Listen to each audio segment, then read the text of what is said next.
Seven seven of sorts बताता है कि you are maybe running away from your responsibility. Yes, जहाँ accept responsibility है, running away. आप अपनी जो पावर है उसे गलत तरीके से इस्तेमाल कर रहे हैं। यानी कि पावर क्या है आपकी? बोलना। आपके हाथ चलाने की शक्ति यानी फिजिकल पावर है आपकी, ठीक है। मनी आपकी पावर है। तो मे बी आप ये तीनों पावर को गलत तरीके से इस्तेमाल कर रहे हैं। और उसके साथ ये है कि you are not taking responsibility of और accountability of whatever you are sabotaging. Oh my god, मैंने कहा था आपको ट्रिगर होने वाला है।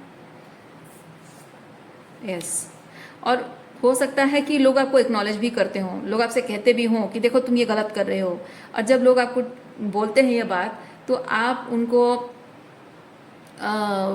गैसलाइट करते हो।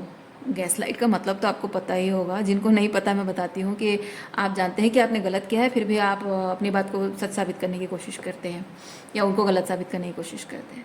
अच्छा, ये अगर आपकी एनर्जी नहीं है तो हो सकता है कि आप ऐसे लोगों से डील करते रहे हों, स्पेसिफिकली चाइल्डहुड। देखिए, मैं सच बात बताऊं, ऑनेस्टली बताऊं तो ये reading all about shadow work, तो ये कहीं ना कहीं आप भी कर रहे हैं। हाँ, हो सकता है कि ये आपको बचपन से मिला हो। ये जो भी आप कर रहे हैं ये एक कोपिंग मैकेनिज्म हो सकता है। मैं ब्लेम नहीं कर रही हूँ कि आप गलत इंसान हो, मैं सिर्फ इतना कह रही हूँ ये टॉक्सिक ट्रेट्स, ये एक कोपिंग मैकेनिज्म हो सकता है। मे बी आपने ज़िंदगी में कुछ ऐसे एक्सपीरियंसेस किए हैं जिसकी वजह से कि इस तरह से आपका कोपिंग मैकेनिज्म हुआ है, जो कि बहुत ही टॉक्सिकली आपके ऊपर, आपके जीवन पर प्रभाव डाल रहा है। इसीलिए आपके लव लाइफ में, आपके करियर में, आपकी खुद की ज़िंदगी में, not related to anybody else, just you, सब तरह से ये इफ़ेक्ट हो रहा है।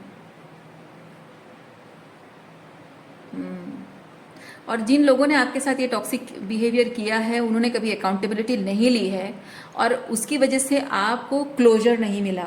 सो maybe you are holding on to that grudge, okay, you are holding on to that grudge कि वहाँ से मुझे क्लोजर नहीं मिला है और आप खुद को क्लोजर नहीं दे पा रहे हैं, और उसकी वजह से वो ग्रज जो है वो बाकी रिलेशनशिप में दिख रहा है। यू आर मिररिंग, जिन्होंने जो भी किया आपके साथ, basically you unknowingly maybe you are mirroring, या फिर आप नोइंगली कर रहे हैं, मिरर कर रहे हैं कि उन्होंने मेरे साथ किया तो मैं क्यों पीछे हटूँ, लेसन सिखाऊं, सज़ा दूँ उसे, या फिर उसे किसी तरह से बदला लूँ तो शायद मेरे मन को सुकून मिलेगा। अगर क्लोजर नहीं मिल रहा है तो वैसे ही क्लोजर मिलेगा। बट दैट्स, वो प्रॉब्लम को ख़त्म करने की बजाय और भी उसे बढ़ा रहा है। Okay,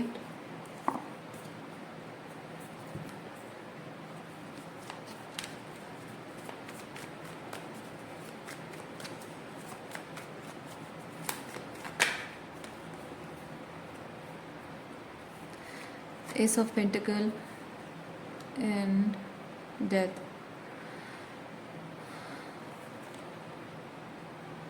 Okay.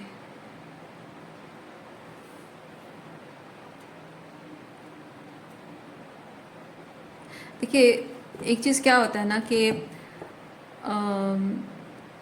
अपनी पावर का गलत इस्तेमाल किसी ने, मैं जनरलाइज करके मैसेज बोल रही हूँ, किसी ने अपनी पावर का गलत इस्तेमाल किया है आपके ऊपर। लाइक मैं बहुत स्ट्रांगली फील कर रही हूँ, may be a father figure, कोई आपकी रिस्पॉन्सिबिलिटी जिन्होंने ली है, मे बी शायद पिता होने की या फिर बड़े भाई होने की, या माँ होने की जो पावर है, या फिर आपके गार्डियन है, तो उस पावर का उन्होंने गलत इस्तेमाल करके शायद आपको किसी तरह से चोट पहुँचाई है, या फिर उसकी वजह से शायद आप ये सोच रहे हैं कि इस पर्सन से अपना हक वापस लेने के लिए मुझे शायद पैसा कमाने की ज़रूरत है। मे बी मैं पैसा कमाऊँ, बहुत सारा पैसा कमाऊँ। एक तरह से मैं फील कर रही हूँ,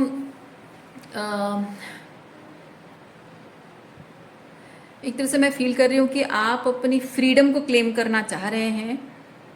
तो किसी भी तरह से इस पर्सन से जो कार्मिक डेट मेरा जुड़ा हुआ है, उस कार्मिक डेट को अगर मैं ख़त्म करने के लिए पैसा कमाऊं, एस ऑफ पेंटिकल मुझे वो चीज़ दिख रहा है। तो हो सकता है कि इसका मेरा कार्मिक डेट खत्म हो जाए, लेकिन इट्स नॉट अबाउट कि आप फाइनेंशियली इंडिपेंडेंट होंगे और पैसा कमाएंगे तो आपकी प्रॉब्लम खत्म हो जाएगी। नहीं, actually there needs to be love energy within you, क्योंकि आप अपनी ज़िंदगी में ये पर्सन, इन्होंने अपनी पावर का गलत इस्तेमाल करके आपकी ज़िंदगी में जो भी खराब किया है, जो भी बर्बाद किया है, आपका मेन मकसद है कि आपको उसको रिस्टोर करना है। आपकी जो चॉइसेस करने का जो अधिकार है, अपने लाइफ को अपने टर्म्स पे जीने का जो अधिकार है, उसको क्लेम बैक करना, ये आपका मेन पर्पस होना चाहिए, है ना। तो उसी चीज़ के हक की तो लड़ाई है, तो उसी चीज़ को क्लेम करना यानी कि ये लवर्स एनर्जी है। सो आपके जीवन में एक रिवोल्यूशनरी चेंज आएगा, मीनिंगफुल चेंज आएगा, जजमेंट सर्व होगा आपको तब जब आप अपने हक को क्लेम करेंगे। और पहली चीज़, लड़ाई झगड़ा करके हक को क्लेम नहीं करना है, और पैसा या पावर उनसे ज़्यादा एक्वायर करके उससे भी आप अपने अधिकारों को क्लेम नहीं कर सकते हैं, झगड़ा करके भी नहीं कर सकते हैं, और उनसे ज़्यादा पावर या उनसे ज़्यादा पैसा कमाकर उनसे कंपटीशन करके आप अपनी पावर को क्लेम नहीं कर सकते। पावर क्लेम करने का तरीका है कि जो भी आपने उनकी पावर के गलत इस्तेमाल की वजह से खोया है, उस चीज़ को एस्टैब्लिश करने की कोशिश करना, वापस बैक अपने लाइफ में लाना, अपने आप को एक दूसरा मौका देना, एक दूसरे तरीके से चीज़ों को करना, जिस तरीके से आप शायद उस वक्त, क्योंकि आप पावरलेस थे, नहीं कर पा रहे थे, आप अपने आप को अभी उसी जगह पर फिर से देखिए। जैसे कि आपका चाइल्डहुड था, बचपन में जब आपके 12 से लेकर 22-25 साल तक जो आपकी जो पढ़ाई है, एजुकेशन है, और करियर चॉइसेस है, आपकी लव लाइफ की चॉइसेस है, उसको जैसे उन्होंने अपनी पावर का इस्तेमाल करके, मैं एग्जांपल दे रही हूँ, अगर उसे पावर का इस्तेमाल करके उसे आपके हक का, आपकी खुशी का नहीं होने दिया, तो अब अपने आप को उसी 12 to 22 एज में अपने आप को इमेजिन कीजिए, अपने लाइफ को, कि मैं आज फिर से उसी जगह पर हूँ, क्योंकि ईश्वर आपको, यूनिवर्स आपको दूसरा चांस दे रही है। ठीक है, ये हायर पावर यानी कि यूनिवर्स आपको दूसरा चांस दे रही है और आपसे कह रही है कि तुम अपने आप को उसी जगह पर फिर से इमेजिन करो, और जो पहले पावरलेस फील किया करते थे, अब पावरलेस नहीं हो। और उस वक्त अगर आप घर से भागने की कोशिश करते थे, या फिर अपने करियर की, पढ़ाई की रिस्पॉन्सिबिलिटी ना लेकर लव लाइफ की तरफ भागते थे, वो सब चीज़ें करने के बजाय आप इंटेंशनली अपनी पढ़ाई पर ध्यान दें, अपने करियर पर ध्यान दें, और अपने लव लाइफ में कैसे एक हेल्दी रिलेशनशिप को मैनिफेस्ट करें, उसके लिए अपने अंदर वो स्पिरिचुअल चेंजेस लाने पर मैनिफेस्ट करें। तो ये जो काम आप करेंगे ना, that is that lover energy, यानी कि आप लव एनर्जी को अपने अंदर इंड्यूस कर रहे हैं, because you deserve love, you deserve happiness, you deserve your own love. अपना खुद का प्यार आप डिजर्व करते हैं, और अपनी ज़िंदगी को उस प्यार की एनर्जी से भरकर नया कुछ बिल्ड करना, जो आप डिजर्व करते हैं वो बिल्ड करना, वो आपकी जीवन में, ज़िंदगी में एक रिवोल्यूशनरी चेंज लाएगा, ट्रांसफॉर्मेशन लाएगा, ना कि इस पर्सन से पावर वाइज कंपटीशन करने से। ओके, सो आज के लिए इतना ही है, उम्मीद करती हूँ। हाँ, और ये पर्सन जो आपसे लड़ाई कर रहे हैं, झगड़ा कर रहे हैं, या जो भी पावर दिखाने की कोशिश कर रहा है ना, इस चीज़ को इग्नोर करना है। ओके, सो आज के लिए इतना ही है। उम्मीद करती हूँ इस रीडिंग से आपको क्लैरिटी मिली हो। मैं आपको नेक्स्ट रीडिंग में मिलती हूँ। अपना ख्याल रखिए, खुश रहिए, बाय।